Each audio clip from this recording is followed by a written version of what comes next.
ఆపదలో ఉన్న కుటుంబానికి చేయూతనందించారు ఏపీ విద్యా ఐటీ శాఖల మంత్రి నారా లోకేష్. కడప నగరం అగాడి వీధిలో విద్యుత్ తీగలు తగిలి తీవ్రంగా గాయపడిన 10 ఏళ్ల బాలుడు షేక్ మహమ్మద్ అద్నాన్ కు అండగా నిలిచారు. వైద్య ఖర్చులకు ముఖ్యమంత్రి సహాయ నిధి ద్వారా 3 లక్షల సహాయం అందించి బాధిత కుటుంబానికి ఓదార్పునిచ్చారు.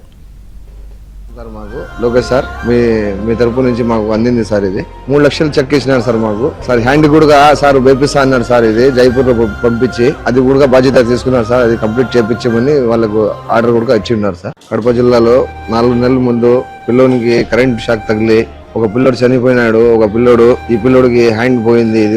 ఇది సార్ లోకేష్ సార్ చూసి అప్పటికప్పుడే సార్ కి చెప్పి ఓఐటీ సార్ వరప్రసాద్ సార్ కి చెప్పి మాట్లాడించి ఇదంతా ఓకే చేసినారు సార్. మాకు ఇది ఎల్ఓసి రాసి ఇచ్చినారు. అది తీసుకోలే వేరే వాళ్ళు. ఇప్పుడు చెక్ కూడా మాకు ఇచ్చినారు సార్. ఇది చాలా సంతోషం సార్ మాకు లోకేష్ సార్. గత ఏడాది ఆగస్టు 21న 10 ఏళ్ల తన్వీర్ అద్నాన్ స్కూల్ నుంచి వెళ్తూ విద్యుత్ తీగలు తగలడంతో ప్రమాదానికి గురయ్యారు. ఈ ఘటనలో ఒకరు మృతి చెందగా అద్నాన్ తీవ్రంగా గాయపడి ఒక చేతిని కోల్పోయాడు. దీంతో మెరుగైన వైద్యం కోసం సహాయం అందించాలని బాలుడి కుటుంబం మంత్రి నారా లోకేష్ ను విజ్ఞప్తి చేసింది. వెంటనే స్పందించిన మంత్రి సీఎంఆర్ఎఫ్ ద్వారా 3 లక్షల చెక్కును అందజేశారు. బాలుడికి జైపూర్ కృత్రిమ చేయి అందించి ఆదుకుంటామని హామీ ఇచ్చారు. మంత్రి లోకేష్ సహాయం పట్ల బాలుడి కుటుంబ సభ్యులు కృతజ్ఞతలు తెలిపారు.